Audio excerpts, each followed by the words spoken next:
எங்களுடைய பாசத்துக்குரிய ரஜினி சார் அவர்களே, எங்களுடைய தலைவருக்கும் நீங்கள் தலைவர் அப்படின்னு அசோக் அண்ணன் சொன்னார். எங்களுடைய தலைவருடைய நிலைப்பாடும் தான் எங்களுடைய நிலைப்பாடு. எம்ஜிஆர் அவர்கள் கடுமையா 5 வருஷம் போராடி பார்த்தாங்க. செங்கோட்டையனை கேட்டு பாருங்க, அடிச்சாங்க, விரட்டினாங்க, எல்லாம் பண்ணாங்க. ஆனா கடுமையா மக்கள் ஆதரவோட வெற்றி பெற்றுட்டாங்க. அன்னையில இருந்து அவர் உயிரோட வரைக்கும் ஜெயிக்க முடியல. தலைவர் ரஜினி சார் அவர்களே, உங்கள் மீது எங்களுக்கு எந்த வெறுப்பும் கிடையாது. உங்கள் மீது எங்களுக்கு அன்பு மட்டும்தான் இருக்கிறது. இதை நான் உறுதியாக பதிவிடுகிறேன். தெய்வத்தால் ஆகாதே நீனும் முயற்சிதன் மெய்வர்த்த கூலி தரும். சென்னை வடமேற்கு மாவட்ட கழக நிர்வாகிகள், தோழர்கள், தோழிகள் எல்லோருக்கும் என்னுடைய வணக்கத்தை தெரிவித்து, வடமேற்கு மாவட்ட கழக செயலாளர் திரு தணிகாசலம் அவர்களே, முன்னாள் ரஜினி ரசிகர் மன்ற மாவட்ட செயலாளர் திரு சினரா எஸ் அசோக் அவர்களே, இன்றைய டிவிகே கட்சியின் உறுப்பினரும் ஹார்பர் தொகுதியின் பொறுப்பாளருமான திரு அசோக் அவர்களுக்கு என்னுடைய வணக்கத்தை தெரிவித்து, முன்னாள் எம்எல்ஏ அண்ணன் திரு VS பாபு அவர்களே, நமக்கு முன்னால் பேசி இன்னைக்கு சர்ச்சு மீட்டிங்காக போயிருக்காரு தேர்தல் அறிக்கைக்குழு உறுப்பினர் திரு JCD பிரபாகரன் அவர்களே, பரப்புரை செயலாளர் திரு நாஞ்சில் சம்பத் அவர்களே, கழக துணை பொதுச் செயலாளர் திரு ராஜ்மோகன் அவர்களே, நிர்வாக குழு தலைமை ஒருங்கிணைப்பாளர் அண்ணன் KS செங்கோட்டையன் அவர்களே, பொதுச் செயலாளர் அண்ணன் ஆனந்தன் அவர்களே, 2026 தமிழகத்தின் முதல்வர், தமிழகத்தின் தலைவர், எங்களுடைய அண்ணன் வெற்றி தலைவர் விஜய் அவர்கள் வணக்கத்தை தெரிவித்து,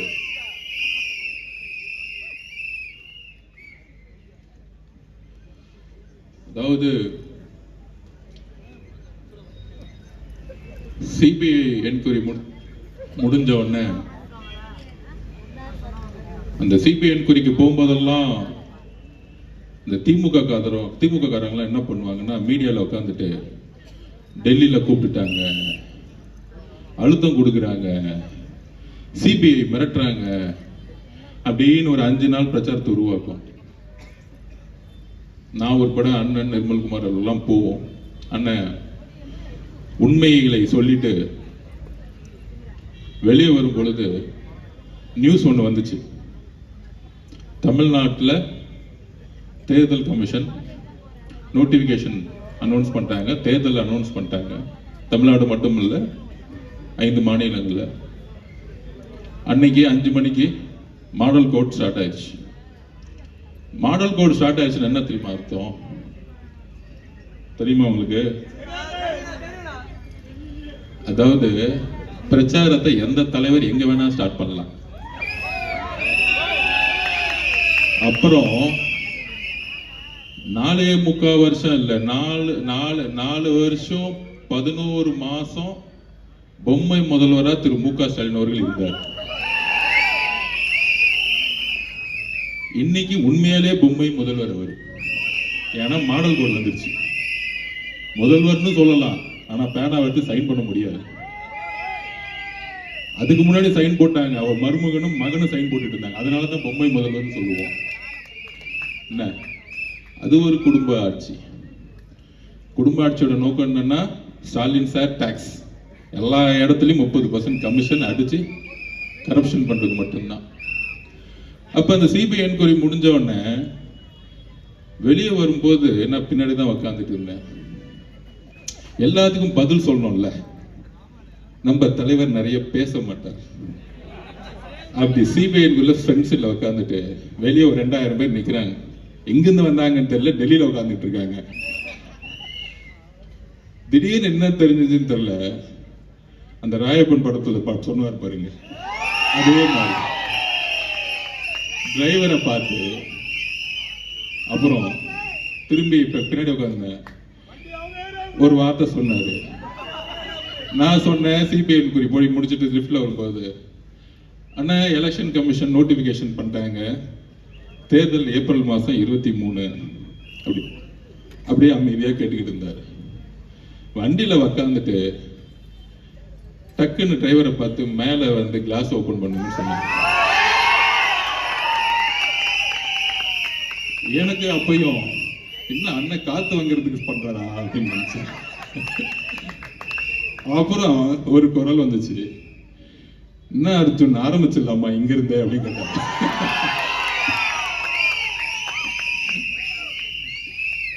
அப்பதான் புரிஞ்ச, இந்த ஒரு வாரமா திமுக காதருங்க ஒரு நெரேட்டிவ் செட் பண்ணாங்களே, சிபிஐ ஆபீஸ். இந்த 8 மாசமா முதலமைச்சர் ஸ்டாலின் பார்த்து பயந்த ஒரே தலைவர் எங்களுடைய தலைவர். அவருக்கு இபிஎஸ் பார்த்தா பயம் இல்ல. அப்புறம் யாரோ ஒருத்தர் பிஜேபி தலைவரா ஒருத்தரை போட்டிருக்காங்க, பேர் கூட வர மாட்டேங்குது, மறந்து போச்சு. அந்த மாதிரி பல தலைவர்கள் சுத்திக்கிட்டு இருக்காங்க. எல்லாம் ஓகே, எல்லாம் திமுகவோட கூட்டணி போட்டு வச்சிட்டு இருக்காங்க. ஆனா முதலமைச்சர் ஸ்டாலின் அவருக்கு ஒரே பயம், தலைவர் எப்பெல்லாம் வீட்டை விட்டு வெளியே வராரோ, மக்களை பார்க்க வராரோ, அதனால ஒரே பயம். அதுக்கு தான் செந்தில் பாலாஜியை கூப்பிட்டாங்க.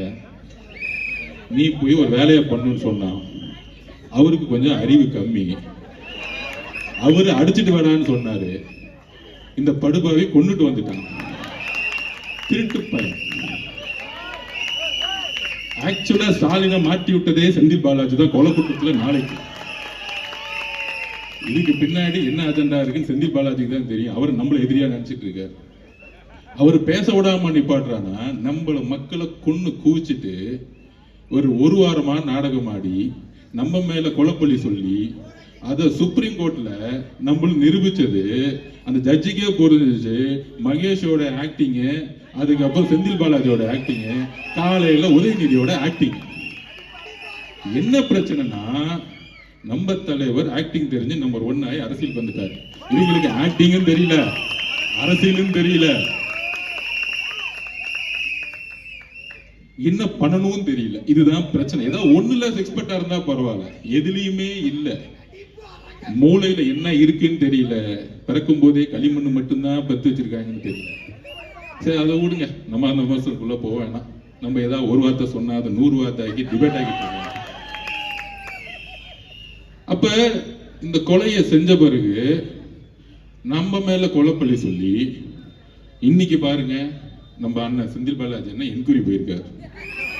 உங்க மேல கொலைப்பள்ளி இருக்குன்னு டவுட் வந்தனாலதான் உங்களை கூப்பிட்டு என்கொயரி பண்ணிட்டு இருக்காங்க. இவ்வளவுதான் சிம்பிள். அப்ப போலீஸும் அவங்க கிட்ட இருக்கு, ஜட்ஜி அவங்க கிட்ட இருக்கிறாரு. 1 நம்பர் கமிஷன் போட்ட ஜட்ஜி அவங்க இப்படி எல்லாம் ஏமாத்தி நம்ம மேல கொலைப்பள்ளி சொன்னாங்க. போட்டு நம்ம மேல ஒரு SOP போட்டாங்க, Stalin procedure code. Stalin SOP போட்டு முடிச்சிட்டாங்க, ஸ்டாலின் ஆப்ரேட்டிங் ப்ரொசீஜர். அப்ப அதை போட்டுட்டு என்ன பண்ணாங்க, தமிழக வெற்றி கழகத்துக்கு மட்டும்தான் கூட்டம் வரும்.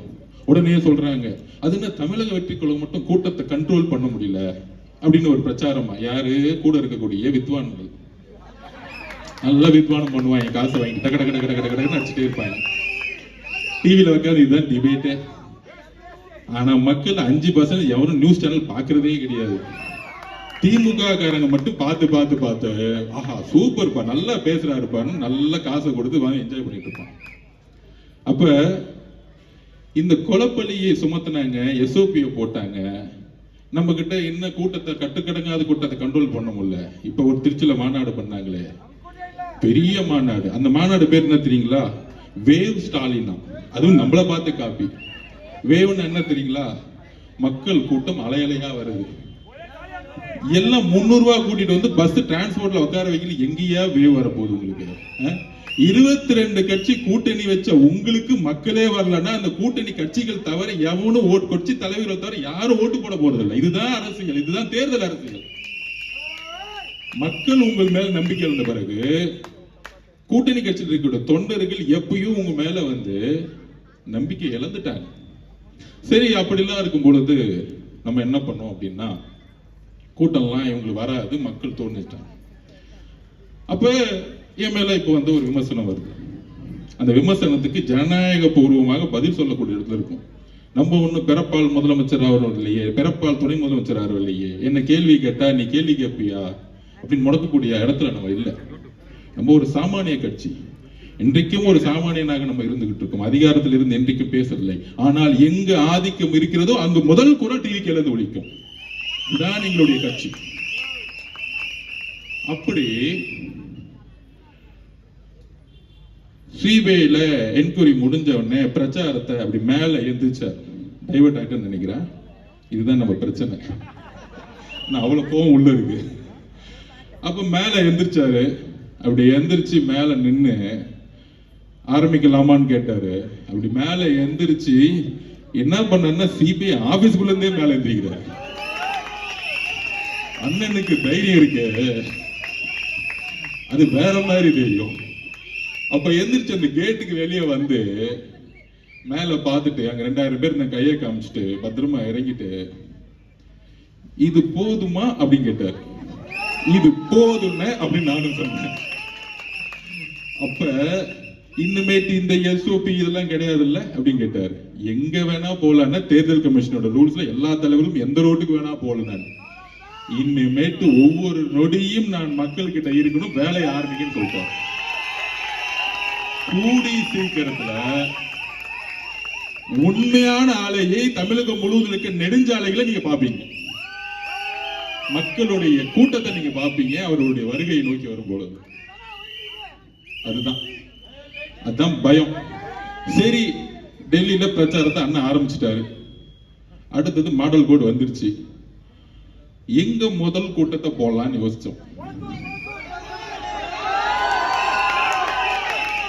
இந்த தீய சக்திக்கு முதல் காரணம் யாரு? இந்த கொடுமையான ஆட்சிக்கு முதல் காரணம் யாரு? இந்த 4.5 வருஷம் எதுவுமே செய்யாம நாடகம் ஆடி டிராமா பண்ணது யாரு? இந்த டிராமா கம்பெனியை ஒழிக்கணும்னா கொளத்தூர்ல இருந்தா முதல்ல ஆரம்பிக்கணும்.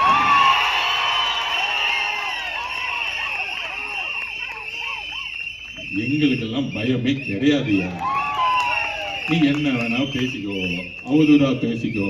ஆதவர்ஜனா இப்படி, ஆதவர்ஜனா குடும்பம் அப்படி, ஆதவர்ஜனா மாமனார் இப்படி, என்ன வேணா பேசிக்கோ. காதை கேட்காது, போய்கிட்டே இருப்போம். எங்க குறிக்கோள் என்ன? சென்ட் ஜார்ஜ் கோட்டையில அண்ணனை சைன் போட வைக்கணும். அவ்வளவுதான் எங்க குறிக்கோள். இந்த அள்ளு சில்லற பேசுறதுக்கெல்லாம் பதில் கொடுக்கலாம் எங்களுக்கு டைம் கிடையாது. முதல் அப்ப இந்த திமுக வந்து எப்படி திசை திருப்பணுங்கிறதுக்கு நான் பதில் சொல்லணும். யாருக்காக பதில் சொல்லணும்? ஆதவர்ஜுனா பயந்துட்டாரு. 1000 கைகள் மறைத்தாலும் ஆதவனை மறைக்க முடியாது. நீ சூரியன்னா நான் ஆதவடா. நான் யாருக்கும் பயப்படாது கிடையாது. 5 வயசுலயே எங்க அம்மாவுடைய சாவை பார்த்தோம். நான் இதுக்கு மேல எவனே என்ன பயப்படுத்த முடியாது. எழுதி வச்சுக்கோங்க. இந்த உலகத்துல தன்னுடைய தாயை சாவ 5 வயசுல பார்த்த ஒரு பையன்னா நான் தான். அது இதுலயே நான் அந்த பயத்துல இருந்து வெளியே வந்து இன்னைக்கு தமிழக மக்கள் முன்னாடி தைரியமா நிக்கிறேன்னா என் தலைவர் உண்மையா இருக்கிறாருங்கிற ஒரு வலிமை என்கிட்ட இருக்கு. என்கிட்ட எந்த பொய்யும் கிடையாது. நான் யாரையும் ஏமாத்துறது கிடையாது. எந்த கட்சிக்கும் துரோகம் செஞ்சது கிடையாது. நான் வேலை பார்த்தேன். அந்த இடத்துல உண்மை இல்லைன்னா நாங்க இருக்க மாட்டேன். அவ்வளவுதான் என்னுடைய வரலாறு. எங்க வேணா நான் போய் சொல்லுவேன், என்ன வேணா கேள்வி கேள்வி. அப்ப எங்க நம்ம சின்னவரான அசோக் அண்ணன் சொன்னாரு, நம்ம தோழர் 12 வருஷமா கூட இருக்கிறார், அவருடைய உணர்வுக்கு பதிவு பிடிக்கணும் இல்ல. மீதி அள்ளுச்சில்றைக்கெல்லாம் நான் பதில் சொல்லிடலாம், டைம் வேஸ்ட் பண்ண மாட்டேன். அப்புறம் அசோக் அண்ணன் நம்ம கூட 12 வருஷமா இருக்கிறார். நான் அவரை பத்தி சொல்லணும். 40 வருஷம் மரியாதைக்குரிய ரஜினி சார் அவர்கள் கூட இருந்தவர். நம்மளுடைய அன்புக்குரியவர் அவர். அதுல எந்த விதமான கருத்து வேறுபாடும் கிடையாது. எனக்கும் கருத்து வேறுபாடு கிடையாது. அப்படி 12 வருஷமா பழகினதுல ஒரு 30 நாளுக்கு முன்னாடி 2 மாசத்துக்கு முன்னாடியே சொன்னார், அரசியல்ல நான் வரணும்னு இருக்கேன். தலைவரோட 40 வருஷம் இருந்துட்டேன். என்னுடைய மனைவி என்னுடைய மகள்லாம் வந்து விஜய் சாருடைய ரசிகர்கள். டிவிக்கு கிடைச்சது நான் வந்து சேர்ந்தா நல்லா இருக்குமா? நான் ரஜினி ரசிகர் மன்றத்துல இருந்து வந்தேன், எனக்கான மரியாதை இருக்குமா அப்படின்னு கேட்டார். நான் சொன்னேன், டிவிகே கட்சிக்கு வரணும்னா ஒன்னே ஒண்ணுதான் குவாலிபிகேஷன், உண்மையா இருக்கணும், நேர்மையா இருக்கணும், அப்புறம் தைரியமா இருக்கணும். இந்த 3 குவாலிபிகேஷன் தான், வேற ஒண்ணுமே கிடையாது. உங்க அப்பா மினிஸ்டரா, எம்எல்ஏவா, பணக்காரனா, கோடீஸ்வரனா, எந்த குவாலிபிகேஷனுக்கு அண்ணன் கிடையாது. இன்னைக்கு 234 வேட்பாளர்களை அண்ணன் உருவாக்குனாரு. அதுல பாதிக்கு மேற்பட்ட இல்ல முக்காவாசி வேட்பாளர்கள் ஒரு ஆட்டோ ஓட்டுநர், ஒரு மீனவர், ஒரு விவசாயி, கையில 10 லட்சம் கூட கிடையாது. ஆனால் அண்ணன் தேர்ந்தெடுக்கக்கூடிய வேட்பாளர்கள் யார் தெரியுமா? மக்களிடம் உண்மையாக நேர்மையாக ஒரு எம்எல்ஏ ஆன அடுத்த 5 வருஷம் மக்களை நேர்மையாக பார்க்கக்கூடிய ஒரு எம்எல்ஏ உருவாக்கிட்டு இருக்காங்க. இதை புரிஞ்சுக்குவாங்க. எடுத்தோன்னே உங்களை மாதிரி 50 கோடி இருக்குமா, 1000 கோடி செலவு பண்ண முடியுமா அவர் கேட்க மாட்டார். அப்ப நான் அசோக் சொன்னேன், சரிண்ணே இதெல்லாம் ஒண்ணும் இல்ல, நீங்க வாங்கன்னு சொன்னேன். ஏன்னா ரஜினி ரசிகர்களுக்கு தெரியல உண்மை என்னன்னு. இந்த சூழ்ச்சியில இப்ப நடுவில் பண்ணது யாருன்னு சொல்றேன், எக்ஸாம்பிளே சொல்றேன். அப்ப தலைவரை பார்க்க போறார் அசோக் அண்ணன். அசோக் ஒரு 5 பேர் அன்னைக்கு சேர்ந்தாங்க. நம்ம தனபால் சார் பையன்லாம் இருக்காரு பாருங்க, பழைய ஸ்பீக்கர், அவருடைய பையன்லாம் சேர்ந்தாரு. 4 பேரை பேசி முடிச்சாங்க. லாஸ்ட்ல தான் அண்ணன் போனார். என்னடா 40 நிமிஷமா பேசிக்கிட்டே இருக்காரு அவரும் ஒரு பையனும், என்னடா வெளியே வரவே மாட்டேங்கிறாரு அப்படின்னு. திடீர்னு கதவை திறந்து நான் பாக்குறேன், 3 பேரும் பயங்கரமா சிரிச்சுக்கிட்டு இருக்காங்க. யாரு? நம்ம தலைவர் விஜய் சாரும் அசோக் சாரும் பையனும் சிரிச்சுக்கிட்டே இருக்கிறாங்க. ஆமா, அப்ப என்னடா அது பயங்கரமா சிரிச்சிருக்காங்க. அப்போ சரி டிஸ்டர்ப் பண்ணோன்னு வெளியே வந்துட்டேன். வந்த பிறகு அசோக் சார்ட்ட கேட்டேன், என்ன அப்படி பேசிட்டு இருக்கீங்க அப்படின்னு. நம்ம தலைவரை பத்தி தெரிஞ்சுக்கணும்.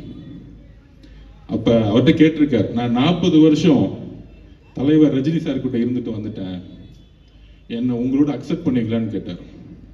அப்புறம் இன்னொன்னு சொன்னார், டிசம்பர் 12ஆம் தேதி ஆனா நியூஸ் பேப்பர்ல நான் விளம்பரம் கொடுப்பேன், நான் அவரை போய் பார்ப்பேன், அதெல்லாம் உங்களுக்கு பிரச்சனையான்னு கேட்கும் பொழுது, உங்களுக்கு தலைவர் எப்படியோ அதே மாதிரி நான் சினிமாவில் இருக்கும்போது எனக்கு ஒரு தலைவர்னு சொன்ன மனிதர் எங்களுடைய தலைவர். நீங்க போய் சிறப்பா செயல்படுங்க, உங்களுக்கு என்ன வேணும்னு கேட்டார். அப்ப அசோக் சார் சொன்னாரு, நான் ஹார்பர் தொகுதியில போய் வேலை பார்க்கிறேன். யாரு? அண்ணன் பாருங்க, சேகர் பாபு தொகுதியில வேலை பார்க்கிறேன். உடனே அப்ப சொன்னாரு, தாராளமா போய் வேலை பாருங்க அப்படின்னு கூப்பிட்டு அவருக்கு என்ன வேணுமோ பண்ணி கொடுங்க, கட்சியில அவருக்கு என்ன பொறுப்பு கொடுக்கணுமோ கொடுத்துருங்க அப்படின்னு சொன்ன தலைவர் எங்களுடைய தலைவர்.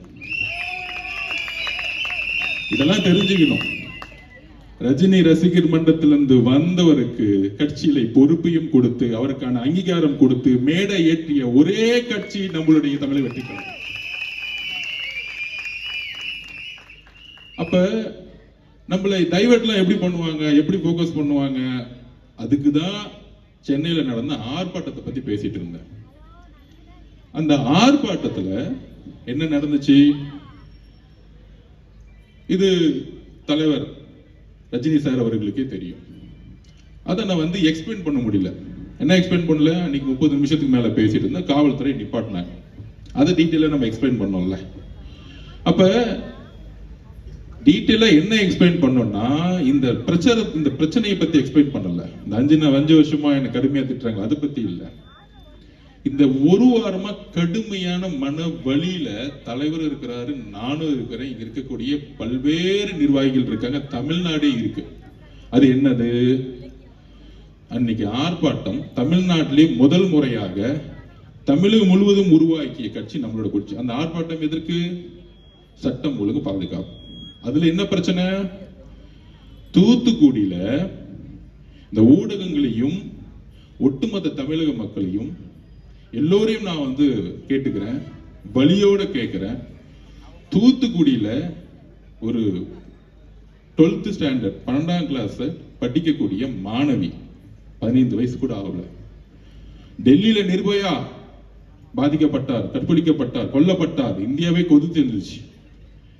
இந்த பிரச்சனையை திசை திருப்பதுக்கு தான் இவ்வளவு பெரிய நாடகம் 5 நாளா ஓடிக்கிட்டு இருக்கு. இது சோசியல் மீடியா வாரியர்ஸும் புரிஞ்சுக்கணும், தமிழக மக்களும் புரிஞ்சுக்கணும். இந்த அவருதான பிரச்சாரம் எனக்கு எதிராக ஏன் உருவாக்கப்பட்டது அப்படின்னா, இந்த தூத்துக்குடியோடைய மரணம் கொடூரமானது. அன்னைக்கு முதல் முறையாக தமிழக வெற்றி கழகம் தான் இதை உறுதியா சொன்னோம். தூத்துக்குடியில ஏற்பட்ட மரணம் எப்படிப்பட்டது? 6 மணிக்கு அடுத்த நாளே நான் தூத்துக்குடி போயிட்டேன், வீட்டுக்குள்ள போயிட்டேன். அப்ப அந்த அம்மா சொல்றாங்க, பக்கத்துல உங்க அத்தைக்கு கோவம் வருது, நம்ம மேலேயும் டக்குன்னு கோவப்படுறாங்க. நான் 5 நிமிஷம் பேசி முடிச்சேன்னு அமைதியா உட்கார்ந்தாங்க. அப்ப அவங்க உறுதியா சொல்றாங்க, என்னன்னா சொல்ல முடியல, வார்த்தைகள் வரல. அவங்க அம்மா சொல்றாங்க, என் பொண்ணு 6 மணிக்கு கழிவறை போறதுக்கு வீட்டை விட்டு வெளியே போனாங்க. அங்கிருந்து 50 மீட்டர் கூட கிடையாது. 7 மணி ஆச்சு, 7:30 மணி ஆச்சு, காணும். காவல்துறை கிட்ட போறோம், போலீஸ் ஸ்டேஷன்ல, திருப்பியும் காணும். சார், காவல்துறை கிட்ட போகும்போது திருப்பியும் முடியாதனால நாங்க தேடி தேடி பார்க்கிறோம், ஊர் மக்கள் ஃபுல்லா தேடி பார்க்கிறோம். அடுத்த நாள் 2:30 மணிக்கு கண்டுபிடிச்சிருக்காங்க அந்த குழந்தையோட உடலை. அந்த குழந்தையோட உடல்ல ஒட்டு துணி கிடையாது, கற்பழிக்கப்பட்ட பெண். இன்னும் 6 நாள் ஆச்சு, இன்னும் போலீஸ் கண்டுபிடிக்க முடியல. அக்கா கனிமொழி அக்கா போனாங்க, ஆனா ஊருக்குள்ள விடல. உடனே கனிமொழி அக்கா மேல ஒரு மீடியா அவங்களை உள்ள விடலன்னு பெருசா சொன்னாங்க. நான் கேட்கிறேன், எங்க முதலமைச்சர் ஏன் அந்த இடத்துக்கு போல? ஏன் தூத்துக்குடிக்கு அந்த பெண்ணோட வீட்டுக்கு போல? இதனால்தான் நான் கோவப்பட்டு முட்டாள் முதலமைச்சர் சொன்னேன். அவர் மேல அவதூறு பரப்பதுக்காக இல்லை, அவரை கொட்டம் சொல்ல வேண்டதுக்காக கிடையாது. ஒரு வழி, என்னுடைய வீட்டில் என் தங்கைக்கு இந்த உணர்வு ஏற்பட்டால் ஒரு அண்ணனாக என்ன கோபமோ அந்த கோபம் எனக்கு உண்மையிலே ஏற்பட்டது. அன்னைக்கு என்னுடைய பேச்சு கோபத்தில் வந்த வெளிப்பாடு, என்னுடைய உணர்விலிருந்து ஏற்பட்ட வெளிப்பாடு. அதனாலதான் அடுத்த நாளே 9 மணிக்கு நான் கிளம்பி தூத்துக்குடிக்கு போனேன். அதை கேட்கும் பொழுது இது அரசியல் அல்ல, நாம் எங்க வாழ்ந்துகிட்டு இருக்கோம், என்ன அரசியல் உருவாக்கிட்டு இருக்கோம். அக்கா கனிமொழியை திட்டுவாங்க, ஏன் ஒரு பெண்ணு தான் அந்த இடத்துக்கு போகணுமா? என்னோட சொந்த தங்கையா இருந்தா ஒரு ஆண் போக கூடாதா? எங்கே போனார் முதலமைச்சர் மு.க. ஸ்டாலின் அவர்கள்? அதுக்கு மேல என்ன வேலை இருக்கு உங்களுக்கு? எங்கே போனார் துணை முதலமைச்சர் உதயநிதி அவர்கள்? இதுக்கு மேல என்ன வேலை இருக்கு உங்களுக்கு? ஒரு பெண் மானகப்படுத்தப்பட்டு, ஒரு பெண் ஒட்டு துணி இல்லாம தூக்கி எரிஞ்சு, ஒரு ஊரே அன்னைக்கு 2.5 மணி நேரம் தேடி, ஒரு காவல்துறை கூட 18 மணி நேரம் அந்த ஊருக்குள்ளே போவாம, ஒரு கலெக்டர் போவாம, ஒரு எம்எல்ஏ போகாம, ஒரு கவுன்சிலர் போவாம, திமுகவுடைய அமைச்சர்கள் போவாம, முதலமைச்சரும் போல, துணை முதலமைச்சர் உதயநிதியும் போல. ஆனால் அன்னைக்கு நான் பேசிய ஒரு வார்த்தையை எடுத்துக்கிட்டு இந்த ஒரு வாரம் ஆதவர்ஜினாவை திட்டக்கூடிய இந்த திமுகவும் திமுகவுடைய ஊடகங்களும் மிகப்பெரிய அவமானப்படுத்தக்கூடியவர்கள். ஆதவர்ஜினா இதுக்கு வைக்கப்பட வேண்டியதில்லை. நான் எதற்கும் தைரியமானவன், எதற்கும் பயப்படாதவன். அச்சமில்லை, அச்சமில்லை, அச்சம் என்பதில்லையே. உச்சி மீது வாழ இருந்த வீடில் இருந்த போதிலும் அச்சமில்லை, அச்சம் என்பதில்லையே. 12 வயசுல படிச்சவன் பாரதியார் கவிதையை. உங்களுடைய தவறுகளை நாங்கள் உறுதியாக உண்மையாக எடுத்துரைத்துக் கொண்டே இருப்போம். இதுக்கு டிவிக்கு தவிர வேற எந்த கட்சியும் போல. எங்க போனது? திமுக கூட்டணி இருக்க 22 கட்சி யார் பாதிக்கப்பட்ட பெண்ணுடைய வீட்டுக்கு போனாங்க? அந்த அம்மா கிட்ட பேச போனாங்களா?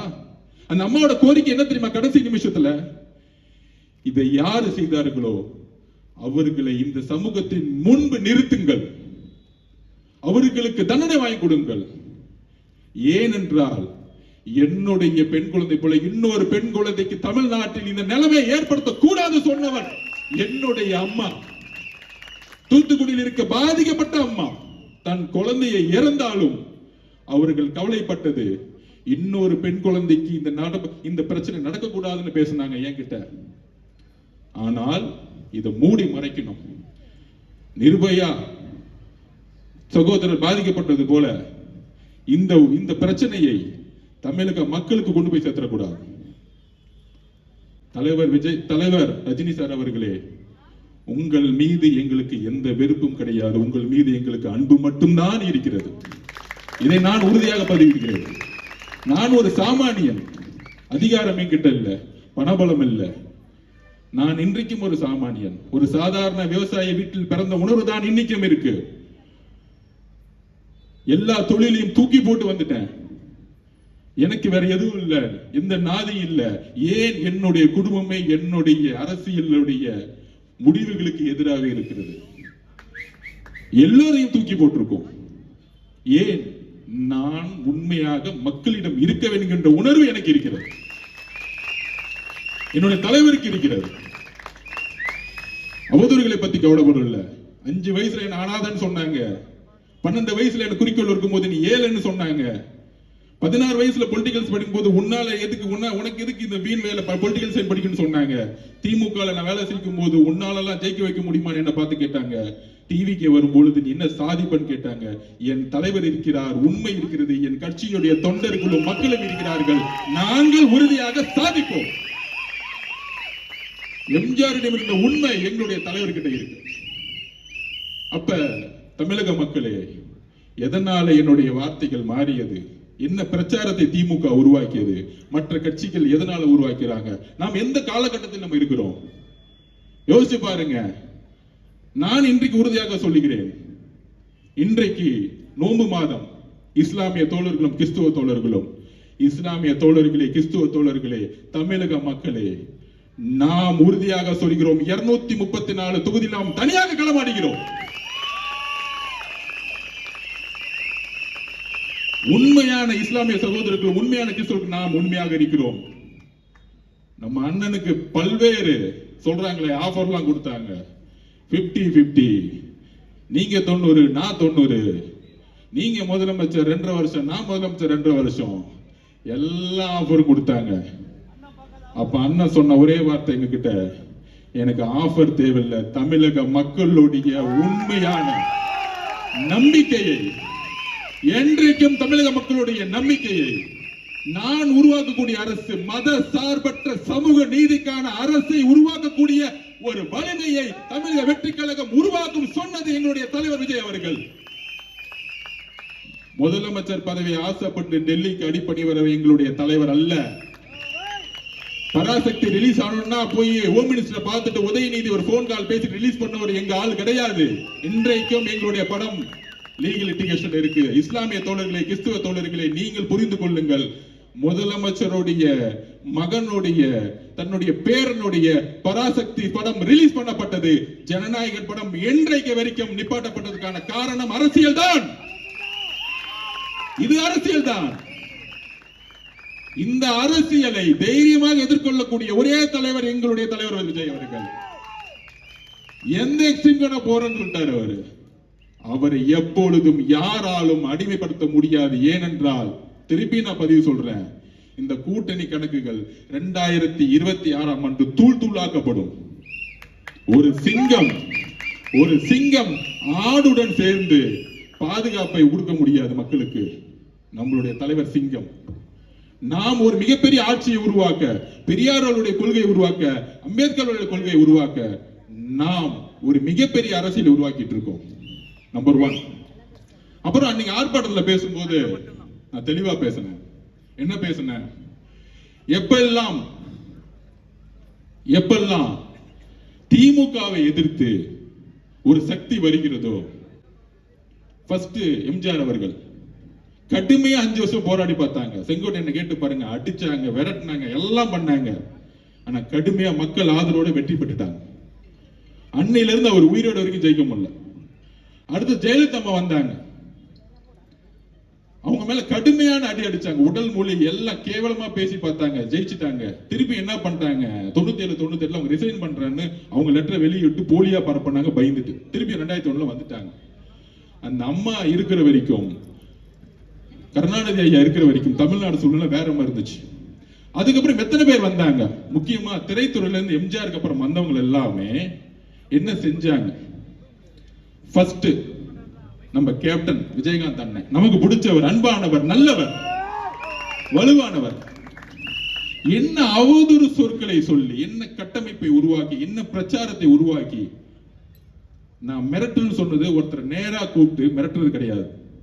அவதூறு பிரச்சாரங்கள், கீழ்த்தரமான பிரச்சாரங்கள், தனிப்பட்ட முறையில் பிரச்சாரங்கள், இதையெல்லாம் உருவாக்கி அவரை எந்த அளவுக்கு வீழ்த்தினாங்கன்னு தெரியும் உங்களை. இதுதான் நான் பதிவு பண்ணேன். அதுக்கப்புறம் பாசமிகு நம்மளுடைய ரஜினிகாந்த் சார், அவரும் கட்சியை உருவாக்கணும்னு சொல்லும் போது நான் தேர்தலில் வேலை பார்த்தேன். அப்ப நாங்க சர்வே எடுப்போம். சர்வே எடுக்கும் பொழுது அவர் கட்சியை ஆரம்பிக்கணும்னு சொன்ன உடனே காமிச்சது 18%. நான் உண்மையை சொல்றேன், எடுத்த உடனே 18% காமிச்சிச்சு. அது அவருக்கு தெரியுமான்னு தெரியல. அப்ப நான் களத்துல வேலை பார்த்துட்டு இருக்கேன். இப்ப 18% எடுத்த உடனே திமுக பயம் வந்துருச்சு. அப்ப என்ன மாதிரி போலி கருத்துக்களை உருவாக்கணும், இதுதான் நான் மிரட்டல்னு சொன்னேன். அவரை கூப்பிட்டு மிரட்டினாங்க, அந்த குடும்பம் செஞ்சுச்சு, இதுக்கான அர்த்தம் இல்லை. என்ன மாதிரி பிரச்சாரத்தை உருவாக்குவது, என்ன மாதிரி அவதூறு சொற்களை உருவாக்குவது. அன்னைக்கு உதயநிதி அவர்கள் இதே ரஜினி சார் மேல என்ன மாதிரி குற்றச்சாட்டுகளை தன்னுடைய ட்விட்டர்ல எல்லாம் போட்டார், எவ்வளவு அசிங்கமா பேசினார்.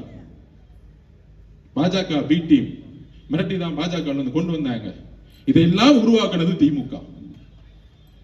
அதுக்கப்புறம் இபிஎஸ் முதலமைச்சர் அதிமுக கடுமையான சொற்கள்ல பேசினார். என்னெல்லாம் பேசினாரு நீங்க சமூக வலைத்தளத்துல வந்துருச்சு. இந்த மாதிரி கூட்டணி கட்சிகள் இவங்க எல்லாம் சேர்ந்து ஒரு சக்தி வரும் பொழுது, ஒரு சிஸ்டம் மாத்தணும்னு சொல்லும் போது, ஊழலை ஒழிக்கணும்னு சொல்லும் பொழுது, அவர் இங்க காசு எடுக்க வரல. ஏன்னா அவரு நல்லா சம்பாதிச்சிருந்தார். அப்ப ஒரு சூழ்ச்சிகளை தன்னுடைய சமூக வலைத்தளம் மூலியமாகவும் தன்னுடைய கட்சியுடைய கட்டமைப்பாகவும் உருவாக்கி பல்வேறு அழுத்தங்களை வெளியிலிருந்து கொடுத்தாங்க. அப்போ ஒருத்தர் ஒரு நல்ல மனசு கொண்டவர் வரும் பொழுது என்னெல்லாம் பிரச்சாரத்தை உருவாக்கணுங்கிறத என்னுடைய பதிவு. அவரை சிறுமைப்படுத்த வேண்டுமோ இல்ல அவர் பயந்துட்டாரோ சொல்ல வேண்டிய அர்த்தம் கிடையாது. இந்த திமுகவுடைய சூழ்ச்சிகளை அன்றைக்கு நான் பதிவு பண்ணேன்.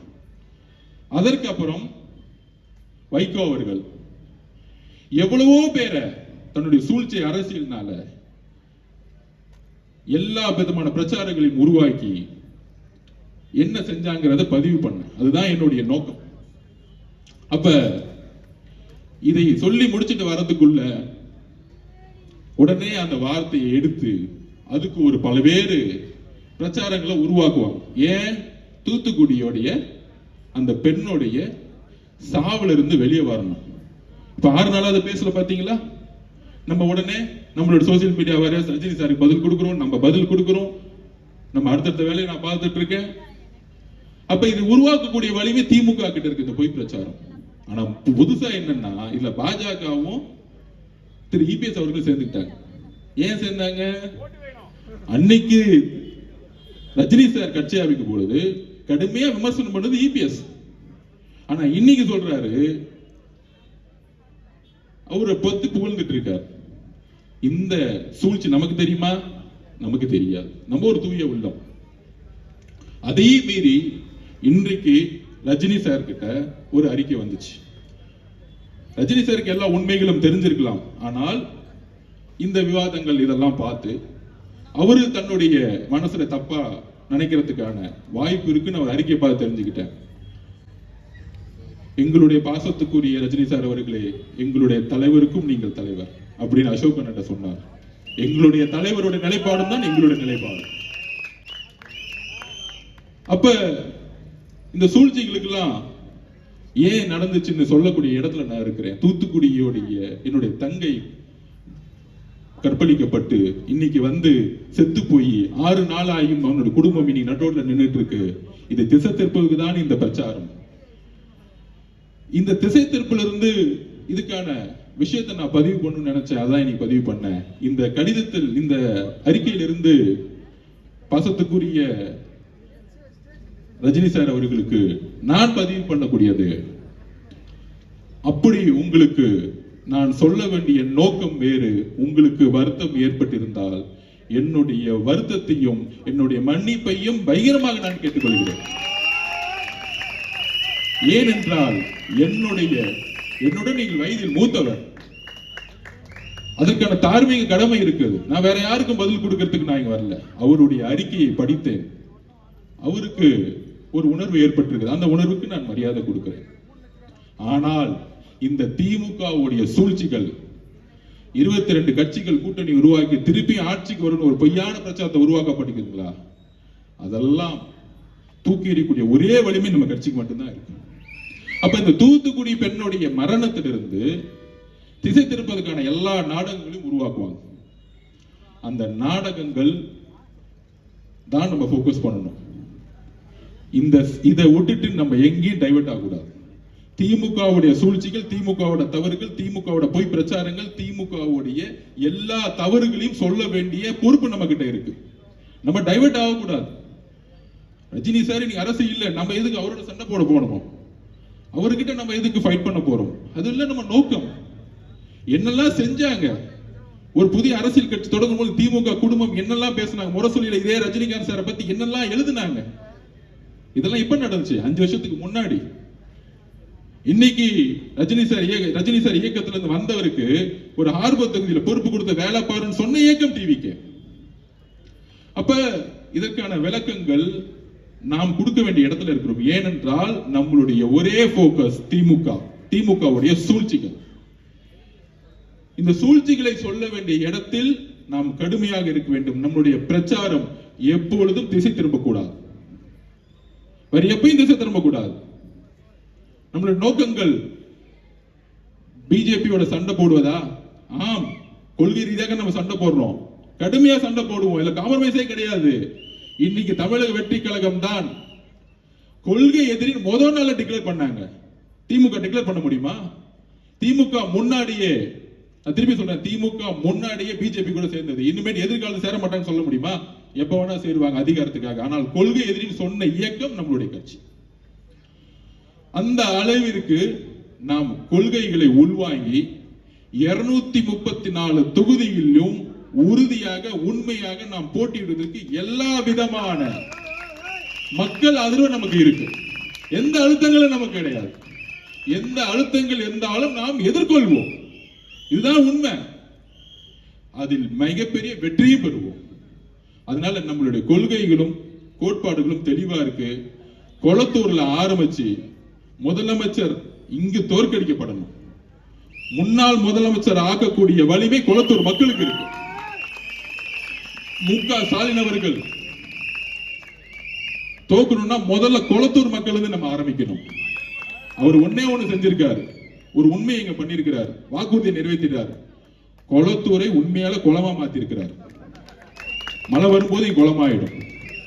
அதனால இந்த கூட்டணிகள், கூட்டணி கட்சிகள், அழுத்தங்கள் இதெல்லாம் கிடையாது. நம்மளுடைய இந்த திருப்பி ஒரு வாரமா பாருங்க, இவங்க டெல்லியோட சேர்ந்துருவாங்களா, பிஜேபியோட சேர்ந்துருவாங்களா, அதிமுக சேர்ந்துருங்களா, எதுவுமே கிடையாது. தலைவர் நேற்று வந்தாரு, வாரும் வந்தாரு, தெளிவுபடுத்தினாரு. நம்ம முதல் நாள்ல மாநாட்டில் என்ன சொன்னோம், இன்னைக்கும் அது உறுதிதான் இருக்கேன். சிஎம்ஏ ஆஃபர் கொடுத்தாலும் எனக்கு தேவையில்லை. தமிழக மக்களுடைய நம்பிக்கையில தான் நான் உறுதியாக இருப்பேன், உண்மையாக இருப்பேன். வெறும் பதவிக்காக வரல, மக்களிடம் உண்மையாகவும் நம்பிக்கையாகவும் நான் இருப்பேன்னு சொல்லியிருக்கிறார். அதனால நம்மளுடைய போக்கஸ் எங்க இருக்கணும்? நம்மளுடைய போக்கஸ் திமுகவுடைய சூழ்ச்சிகளையும் தவறுகளையும் மக்களுடைய பிரச்சனையும் எடுத்துக்கூடிய இந்த 30 நாளும் கடுமையா நம்ம உழைக்கணும். வேற எந்த போக்கஸும் நம்ம கிடையாது, வேற எந்த ஈகோவும் கிடையாது, வேற எந்த தலையில வந்து தனக்கனமும் நம்ம கிடையாது. இங்க நம்ம வீரன் அதெல்லாம் கிடையாது. நம்ம ஜெயிக்கணும், எலெக்ஷன்ல ஜெயிக்கணும், இந்த ஆட்சியை தூக்கி எறியணும், சென்ட் ஜார்ஜ் கட்டில உண்மையான மக்கள் ஆட்சியை உருவாக்கணும். இதுதான் நான் சொல்ல வரேன். அதனால நாம் மக்கள் ஆட்சியை நம்மளுடைய தலைவருடைய வழிவில் உருவாக்குவோம். இந்த கொளத்தூர் முடிச்சுட்டு நாளைக்கு ஹார்பர்ல நம்ம அசோக் அண்ணனை வச்சு ஒரு மீட்டிங்கை போடுவோம். அடுத்து சேகர் பாபு அண்ணனுக்கு அடுத்த ஒரு மீட்டிங்ல கொஞ்சம் பதில் சொல்ல வேண்டியது இருக்கு. கூடிய சந்திப்போம். தேங்க்யூ.